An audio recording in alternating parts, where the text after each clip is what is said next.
누가복음 22장 54절에서 62절 말씀 저와 여러분이 한 절씩 교독하겠습니다. 예수를 잡아 끌고 대제사장의 집으로 들어갈새 베드로가 멀찍이 따라가니라. 사람들이 뜰 가운데 불을 피우고 함께 앉았는지라. 베드로도 그 가운데에 앉았더니 한 여종이 베드로의 불빛을 향하여 앉은 것을 보고 주목하여 이르되 이 사람도 그와 함께 있었느니라 하니 베드로가 부인하여 이르되 이 여자여 내가 그를 알지 못하노라 하더라.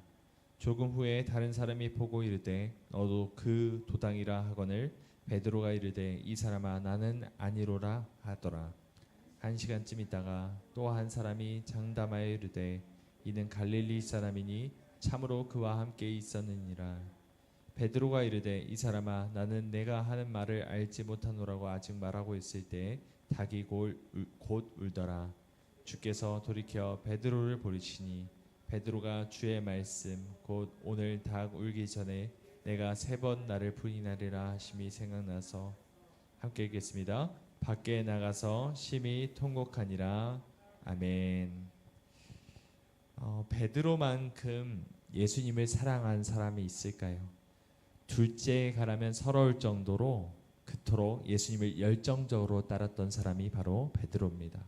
항상 경쟁적이고 주변 사람을 의식하면서 예수님한테 사랑을 독차지하고 싶어 했던 사람이었죠.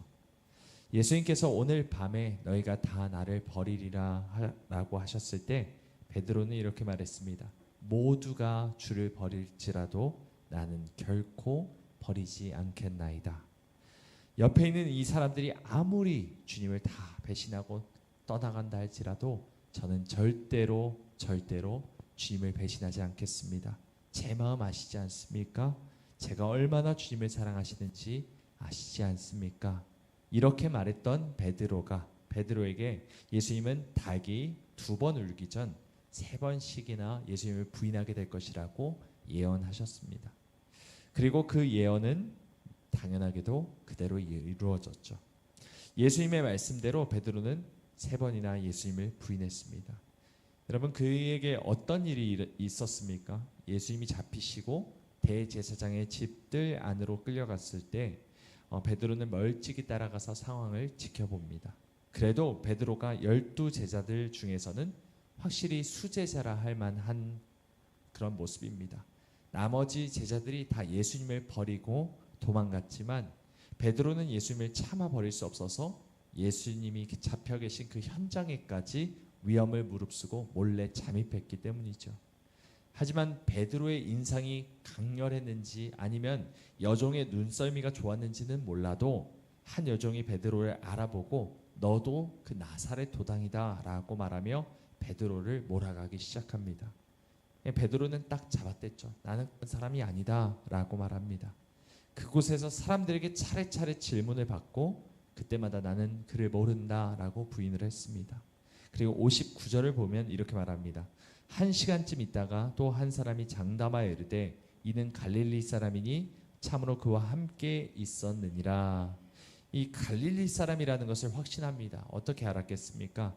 마태복음을 보면 너의 말소리가 너를 표명한다 라고 말합니다. 그러니까 너의 말 액센트가 너의 억양이 너의 사투리가 갈릴리 사람이라는 것을 보여주고 있지 않느냐라고 그렇게 몰아간 것입니다. 결국 완전히 코너로 몰린 베드로는 격하게 반응하면서 끝내는 예수님을 저주하며 부인하기까지 했습니다. 그리고 닭이 울고 예수님이 베드로를 돌아보셨죠. 주님의 그 눈빛에 베드로는 완전히 무너집니다. 자신이 했던 고백이 얼마나 허무한 것인지 자신이 얼마나 연약한 존재인지를 깨달은 것입니다. 여러분 기독교는 의지와 결단의 종교가 아닙니다. 나의 열심과 결심만으로는 하나님을 온전히 따를 수가 없습니다. 아무리 강한 의지를 가졌어도 아무리 애틋한 마음을 품고 있어도 그것만으로는 예수님이 가신 십자가의 길을 걸을 수가 없습니다. 베드로는 분명 제자들 중에서 가장 끝까지 예수님을 따랐던 사람입니다. 예수님이 붙잡히시던 그 위험한 자리까지 갔던 사람입니다. 하지만 베드로의 한계는 거기까지였습니다.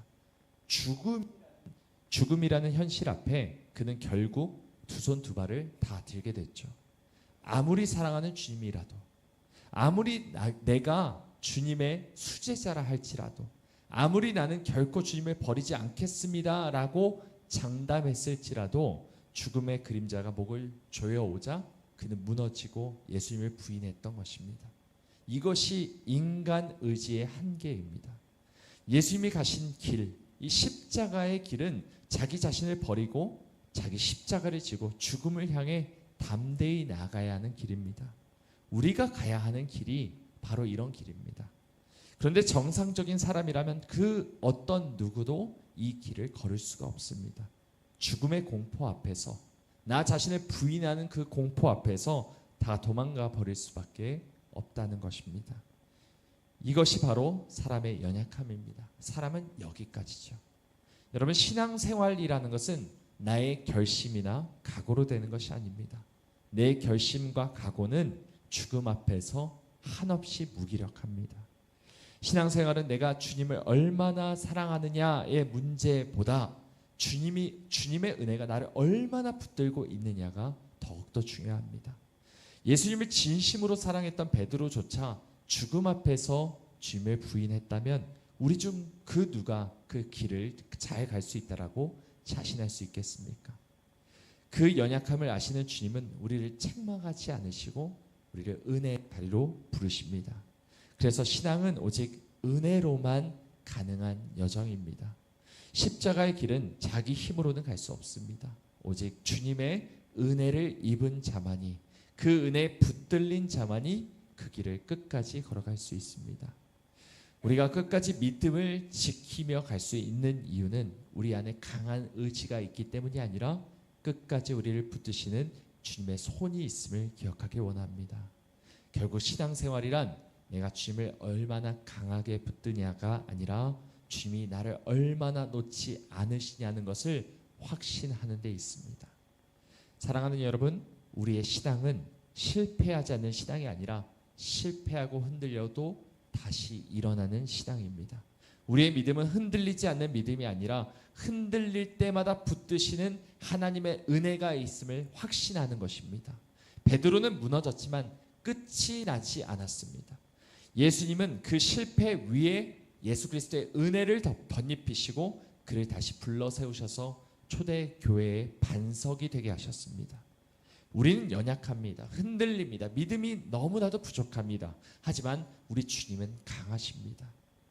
오늘도 우리의 의지가 아닌 주님을 의지하며 그 손 붙잡고 한 걸음 한 걸음 십자가의 길을 걸으며 주님의 뒤를 따라가는 우리 모두가 되길 간절히 소망합니다. 기도하시겠습니다.